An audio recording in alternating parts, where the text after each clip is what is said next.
First contact and catastrophe. The vast blackness of space stretched out before the United Earth Alliance vessel, Starlight Voyager, as it approached the massive orbital station of the Zarkath Dominion.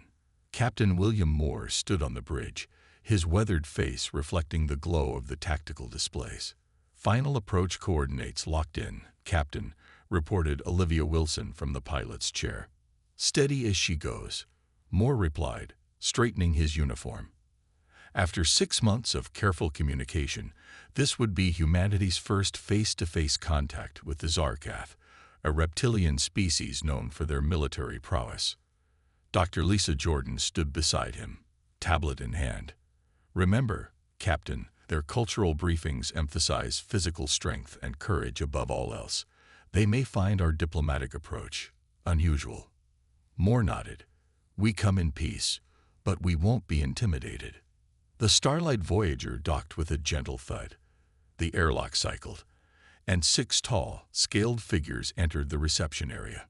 Their leader, Ambassador Vexthal, towered over Moore.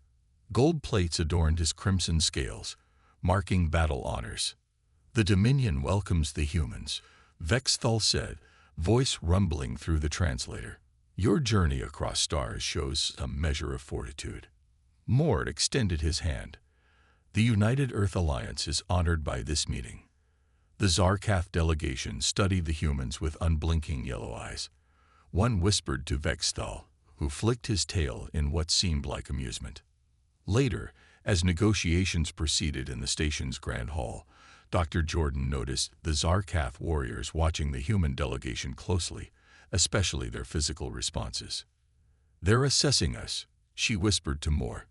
I believe they're monitoring our heart rates, adrenaline levels. Let them look, Moore replied. We have nothing to hide. Unknown to the humans, the Zarkath Military Council was indeed evaluating them. In their private chamber, Supreme Commander Drex Nar reviewed biometric scans. These humans show weak adrenal glands, he growled. Their threat responses are controlled, measured. They retreat from danger rather than face it. They are biologically cowards. Ambassador Vexthal flicked his tongue thoughtfully. Yet they have survived and built an interstellar civilization. Perhaps there is value in their caution. There is no honor in hesitation, Drexnar dismissed. Still, their technology may benefit the Dominion. 3 days into negotiations, alarms suddenly blared throughout the station. The nearby star KX-4997, previously stable, had begun unusual activity. Sir, shouted the science officer on the Starlight Voyager. The star is collapsing at an unprecedented rate. Neutrino readings indicate imminent supernova. On the station, chaos erupted. Zarkath military personnel rushed to evacuation points, shoving aside civilian workers. Moore grabbed Vexthal's arm. Ambassador, we need to coordinate evacuation efforts. Our warriors are already securing our leadership, Vexthal replied. It is the natural order. What about your civilian population? Your workers? Dr. Jordan demanded, pointing to the hundreds of smaller Zarkath being left behind. Drexnar appeared, surrounded by armed guards.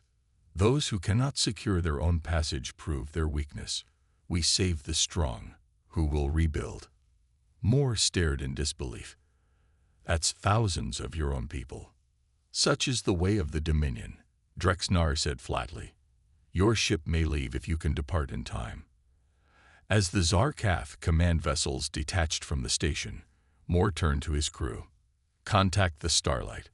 I want every shuttle, every escape pod ready for evacuation. We're not leaving anyone behind.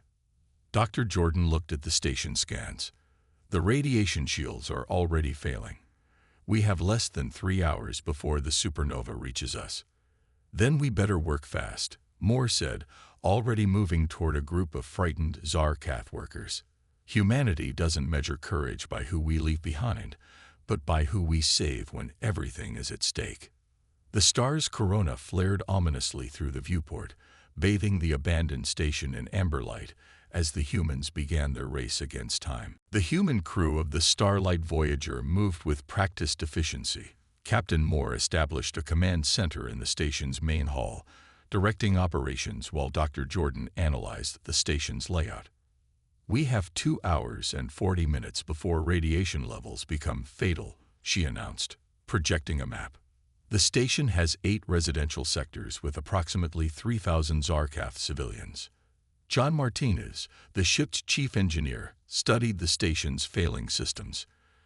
"Captain, their evacuation pods are locked down by command codes. The Zarkaf leaders deliberately disabled them before leaving."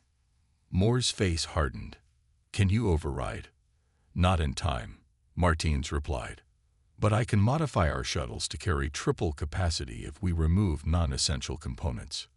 "Do it," Moore ordered, "and see if you can strengthen our radiation shields." Kelly Peterson, communications specialist, worked frantically at a console. "I've managed to access their emergency broadcast system. I can translate our instructions into Zarkaf language." Throughout the station, her voice soon echoed in the alien tongue, guiding frightened civilians toward assembly points where human crew members waited. On the Starlight Voyager, Medical Officer Susan Miller converted cargo bays into trade centers.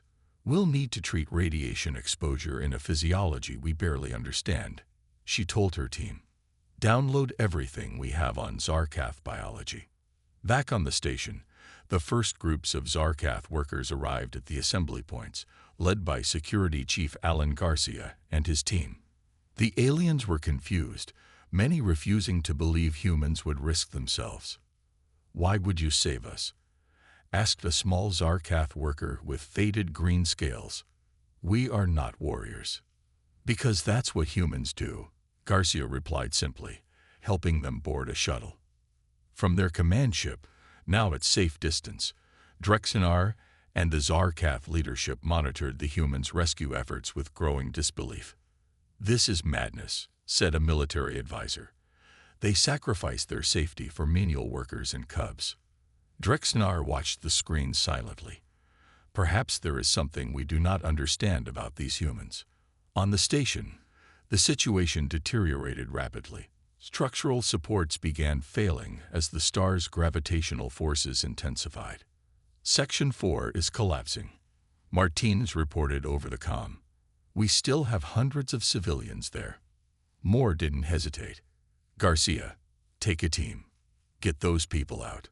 Garcia led 5 crew members into the damaged sector, navigating through falling debris and electrical fires.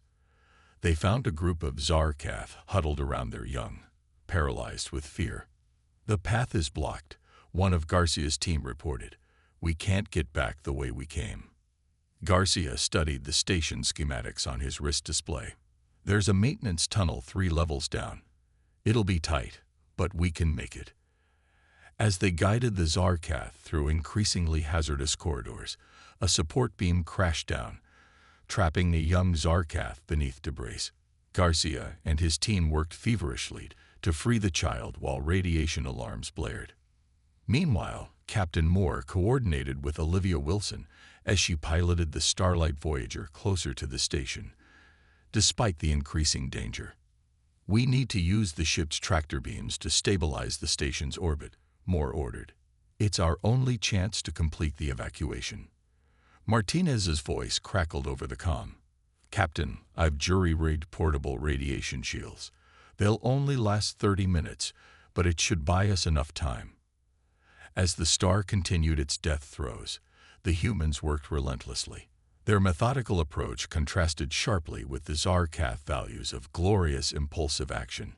From his command ship, Drexenar watched a human medic treat an injured Zarkaf child while debris fell around them. "This is not cowardice," he murmured, almost to himself. "What do they call this behavior?" Ambassador Vexval stood beside him. "I believe, Commander, they call it compassion. And perhaps it requires a different kind of courage than we have ever understood." The Starlight Voyager hummed with activity as hundreds of rescued Zarkaf crowded into every available space. Dr. Susan Miller directed her medical team with calm efficiency despite the overwhelming number of patients. "Prioritize the young and severely injured," she instructed. "Their physiology processes radiation differently than ours. Watch for purple discoloration around their breathing vents. Captain Moore had converted the ship's cargo bays into makeshift shelters. The rescued Zarkath huddled together, their normally imposing figures now hunched with uncertainty and fear. "We've evacuated approximately 1,200 civilians," Martins reported, his face streaked with soot. "But that's less than half of the station's population." Moore nodded grimly. "The star's degradation is accelerating. We have 90 minutes at most before total collapse." On the view screen, the star pulsed ominously, its outer layers already beginning to shed in massive solar flares. The station's orbit had deteriorated, drawing it closer to the impending disaster. In the medical bay, a young Zarkath with blue-tinted scales watched Dr. Miller treat his injured parent. "You know we would not do the same for you," he said quietly. Miller smiled as she applied a regenerative compound to the wound. "That's not why we're helping you." "Then why risk yourselves?" the young Zarkath asked. Before Miller could answer, alarms blared throughout the ship. The star had expelled a massive radiation wave, bathing the station in deadly energy. "Shields holding at 60%, reported Olivia Wilson from the pilot's chair. "But we can't take another hit like that." Captain Moore faced a difficult decision. "We need to move the Starlight to a safer distance.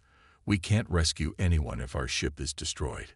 "But Captain," protested Alan Garcia, "there are still over 1,000 civilians on that station." Moore's expression remained resolute. "I know. That's why we're implementing Operation Sanctuary.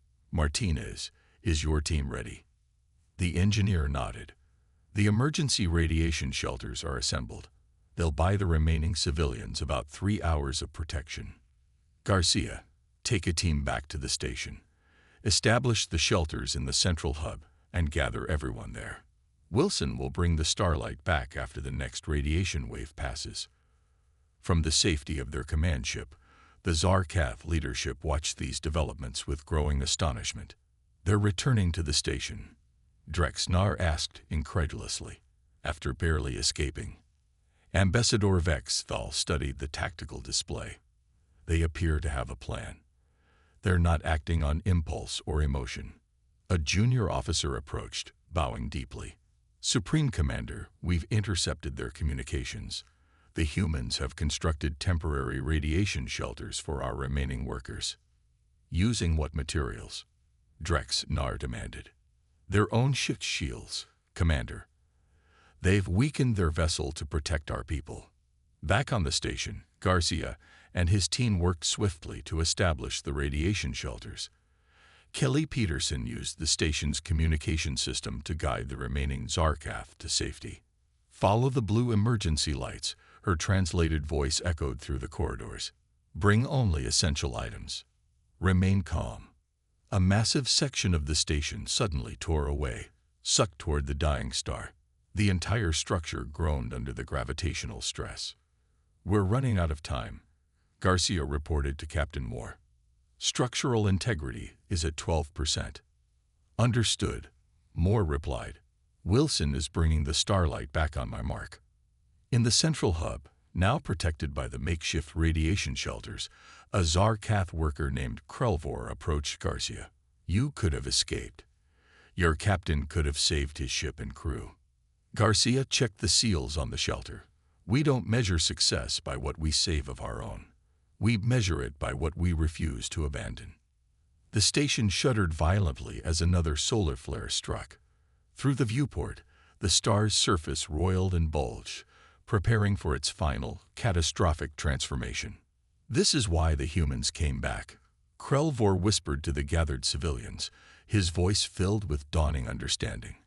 "Not because they lack fear, but because they've mastered it." 3 days after the evacuation, the Starlight Voyager maintained position at the edge of a neighboring system. The rescued Zarkath occupied every available space, creating an unexpected cultural exchange. Dr. Lisa Jordan observed these interactions with scientific curiosity. In the mess hall, she watched human crew members sharing meals with the aliens, teaching them card games, and showing pictures of Earth. "Fascinating," she murmured, making notes on her tablet. Their social structure appears to be reorganizing in the absence of their military leadership. Krelvor, the Zarkath worker who had helped during the evacuation, approached her table. His green scales had regained some luster after medical treatment. "Your people are strange, Dr. Jordan," he said, sitting across from her. "You laugh together regardless of rank. Your captain serves food to injured workers. This violates all natural order." Lisa smiled. "Humans have many social structures, but in crisis, we often find those boundaries less important than survival and comfort. In the Dominion, worth is measured by battle prowess," Krelvor explained. "Those who retreat are culled from breeding pools. Those who hesitate are removed from command. And yet here you are, saved by those your leaders would call cowards." Krelvor's inner eyelids flickered in the Zarkath equivalent of contemplation. "Yes, this has caused questions among my people." On the bridge, Captain Moore received an incoming transmission from the Zarkath command ship. The stern face of Commander Drex Nar filled the screen. "Captain Moore," the Zarkath leader began, "your actions have created disorder among our worker class. They speak of human compassion and question our ways." Moore remained diplomatic. "Commander, we acted according to our principles. Your people are free to return to your ships whenever you wish. You risked warriors to save non-warriors," Drexnar continued. "This defies rational behavior. Explain your strategy." "It wasn't strategy, Commander. It was humanity." The conversation was interrupted when Kelly Peterson called from communications. "Captain, we're receiving an approach signal. 3 Zarkath warships on intercept course." Moore maintained his calm. "Commander Drexinar, are these vessels under your command?" The Zarkath leader's expression shifted. "They are commanded by Admiral Zexkal, who believes your influence must be contained. I suggest you return our workers and depart this region immediately." After the transmission ended, Moore called an emergency meeting with his senior staff. "They're afraid," Dr. Jordan explained to the group. "The rescued workers have been communicating with families on other Zarkath worlds. Word of our actions is spreading, challenging their military hierarchy." John Martinez looked grim. "Sir, we're still operating at reduced capacity after sacrificing components for the evacuation. We can't outrun those warships. And we won't abandon the people we just rescued," Moore affirmed. In the cargo bay serving as the main Zarkath living area, rumors spread quickly about the approaching warships. Krelvor found himself surrounded by anxious workers. "The warriors come to restore order," an older Zarkath said fearfully. "They will punish those who accepted human help. Or worse," added another, "they will eliminate us to conceal their abandonment of civilians." Krelvor made a decision. He requested an audience with Captain Moore and Dr. Jordan. "My people fear what awaits them if returned to the Dominion," he explained. "Those in power abandoned us, then watched as you risked yourselves. This challenges everything they have taught us about strength and courage."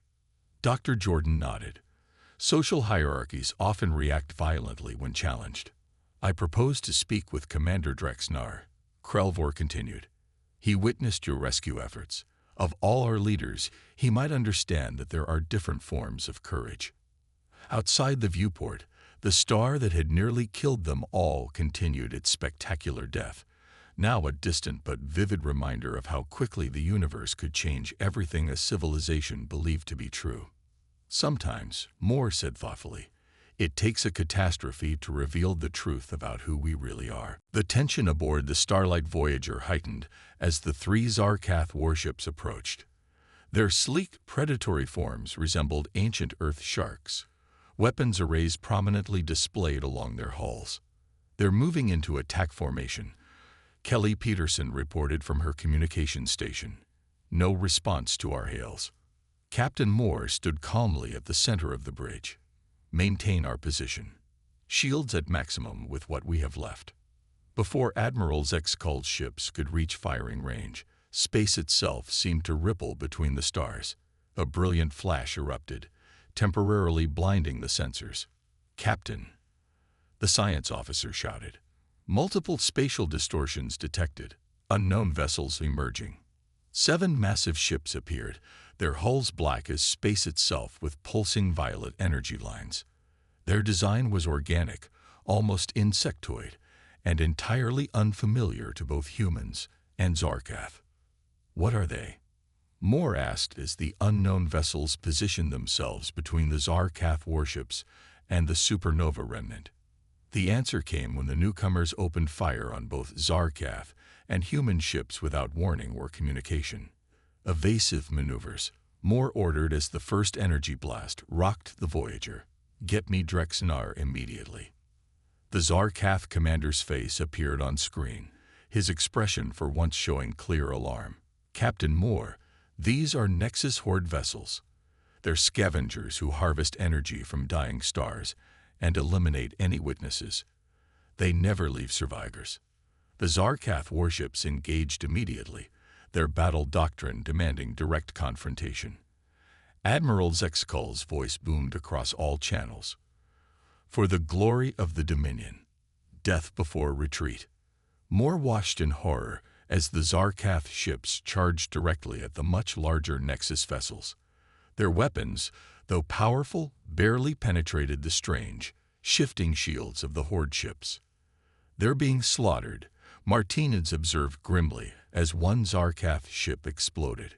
Krelvor stood at the back of the bridge, his scales pale with shock. "They will all die fighting. It is our way." "It's suicide," Moore countered. He turned to his tactical officer. "Analysis of enemy capabilities. Their weapons draw power directly from the supernova's radiation. The more they absorb, the stronger they become." Moore's mind raced through options. "Martinez, could we use that against them? Turn their power source into a weakness?" The engineer's eyes widened with sudden inspiration. "The radiation shields we built, if we reconfigure them to concentrate radiation rather than block it, we could overload their absorption systems," Moore finished. "Peterson, get me Drexnar again. Tell the remaining Zarkath ships to fall back." Commander Drexnar's response was immediate and predictable. "Zarkath warriors do not retreat." "This isn't retreat," Moore argued. "It's strategy. Draw them away from the supernova, reduce their power source." The Zarkath commander hesitated, watching as another of his fleet's ships was torn apart by the Horde's weapons. Meanwhile, Martinez worked frantically with his engineering team. "We need to modify our shuttle's deflectors. If we can get close enough to their flagship." In the medical bay, Dr. Susan Miller treated wounded from both species. A young Zarkath warrior, barely conscious, grabbed her arm. "Why do you help me?" he rasped. "I would have destroyed your ship." Miller continued applying regenerative gel to his burns. "Because that's not how we measure victory." On the bridge, Moore made his decision. "We're implementing a strategic withdrawal. Full reverse, Wilson. Let's get some distance." The Starlight Voyager began pulling away from the battle. On screen, the remaining Zarkath ships continued their suicidal charges against the overwhelming force. "They won't listen," Krelvor said sadly. "They cannot conceive of fighting any other way." Moore turned to him. "Then you need to convince them. Your people respect warriors. Show them there's courage and wisdom too." Krelvor straightened his posture, making a decision that would change his life and possibly his entire species. "I will speak to them, not as a worker, but as someone who has seen another kind of strength." As the Nexus Horde ships continued their relentless advance, humanity's greatest strength, the ability to step back, assess, and find unexpected solutions, became their only hope against an enemy that fed on the very power of dying stars. Krelvor stood before the communication screen, his normally submissive posture replaced by a determined stance. The image of Commander Drexnar filled the display, his expression a mixture of anger and confusion. "You overstep your place, worker," Drexnar growled. "Battle decisions are for warriors alone." "With respect, Commander," Krelvor replied, "I have witnessed something you have not. The humans do not lack courage. They possess a different kind. As he spoke, the Starlight Voyager executed a precise maneuver, drawing two Nexus Horde vessels away from the main battle. Captain Moore watched the tactical display intently. Martinez, status on the radiation redirectors. First prototype ready, Captain, but someone will need to pilot the shuttle dangerously close to the enemy flagship. Olivia Wilson stepped forward. I'll do it, sir. I can navigate through their defensive fire. Moore nodded grimly. Make it happen. On the Zarkath command ship, Drexnar watched another of his vessels explode. Only his flagship and one damaged cruiser remained against 5 Nexus Horde ships. Commander, his tactical officer reported, our weapons cannot penetrate their adaptive shields. Each attack makes them stronger. Krelvor's words echoed in Drexnar's mind.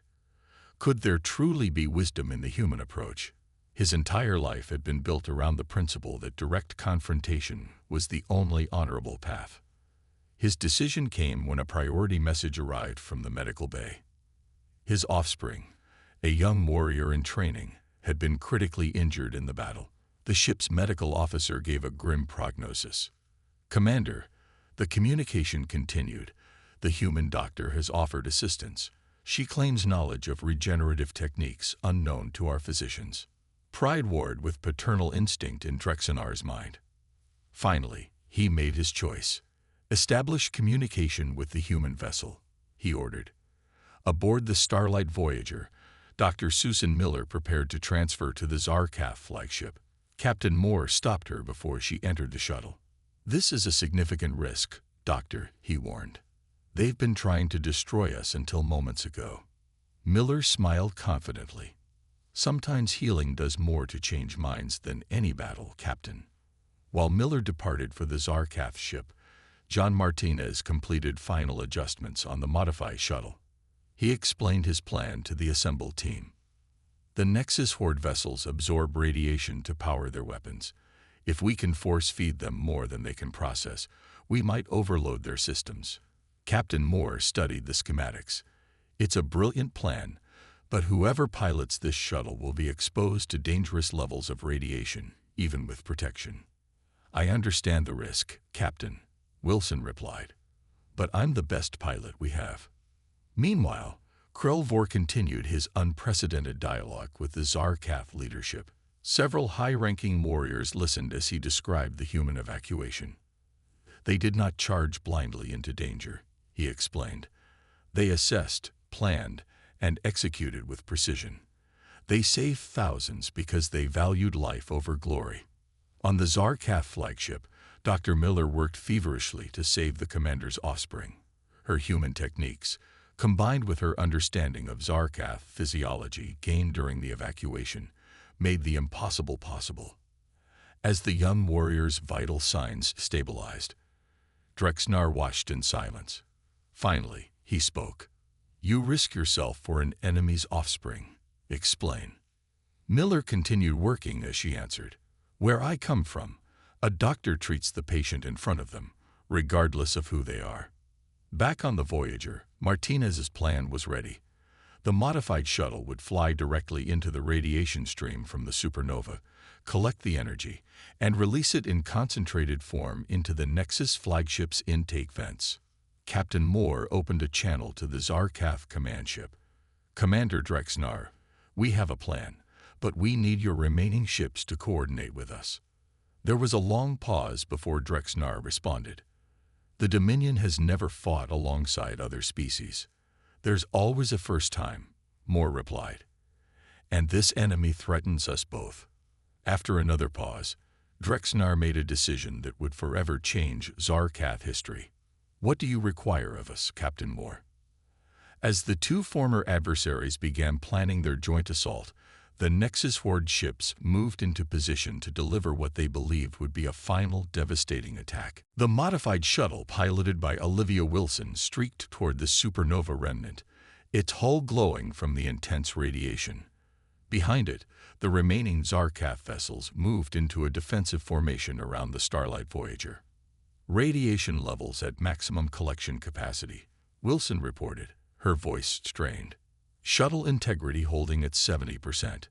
On the Voyager's bridge, Captain Moore and Commander Drex-Nar stood side by side, watching the tactical display. The Nexus Horde ships had formed a wedge formation, their energy weapons charging for a coordinated strike. "Their pattern suggests they will target your vessel first," Drex-Nar observed. "Your shields cannot withstand such an assault." Moore nodded. "That's counting on standard tactics. But we're not using standard tactics."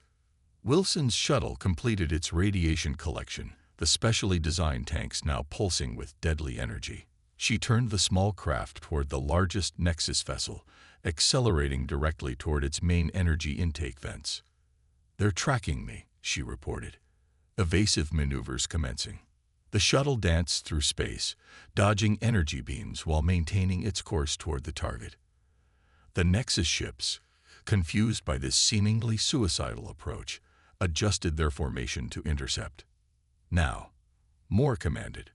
At his signal, Krelvor activated the communication device Martinez had given him. It broadcast on frequencies the Zarkath workers aboard the Nexus ships could detect, a message of solidarity from their rescued brethren. Confusion spread through the Nexus fleet as their enslaved Zarkath workers hesitated in their duties. Ship functions momentarily faltered. Wilson seized the opportunity. Her shuttle dove directly toward the flagship's intake vents, releasing its concentrated radiation payload before veering away sharply. "Radiation delivery complete," she shouted. "But I'm losing engine control." The effect was immediate and spectacular. The Nexus flagship's absorption systems, designed to process radiation gradually, were overwhelmed by the concentrated burst.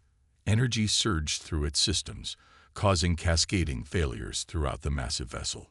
"Their shields are fluctuating," Martinez reported. "Power spikes indicate imminent system failure." Drex-Nar barked orders to his remaining ships. "Target their secondary vessels. Full weapons discharge." The Zarkath warships moved with surprising coordination, striking precisely where the Nexus ships were most vulnerable.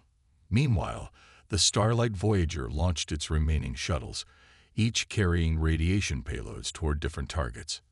On the Nexus flagship, alarms blared as systems failed catastrophically. The massive ship began to list, energy discharges erupting across its hull. "Wilson's shuttle is damaged," Peterson reported anxiously. "She can't reach escape velocity from the flagship's blast radius." Without hesitation, a Zarkath fighter broke formation and dove toward the crippled shuttle.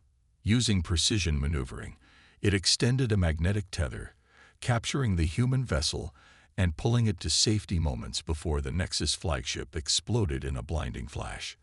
The remaining Nexus ships, witnessing their leader's destruction and facing coordinated attacks from both species, activated their jump drives and fled the system. As the light from the explosion faded, cheers erupted across both human and Zarkath vessels. On the bridge, Moore turned to Drex-Nar with newfound respect. "Your warrior saved my pilot," he said. "That was not required by our temporary alliance." Drex-Nar's scales shifted in what might have been the Zarkath equivalent of embarrassment. "The pilot Wilson showed great courage. It would dishonor us to let such a warrior perish."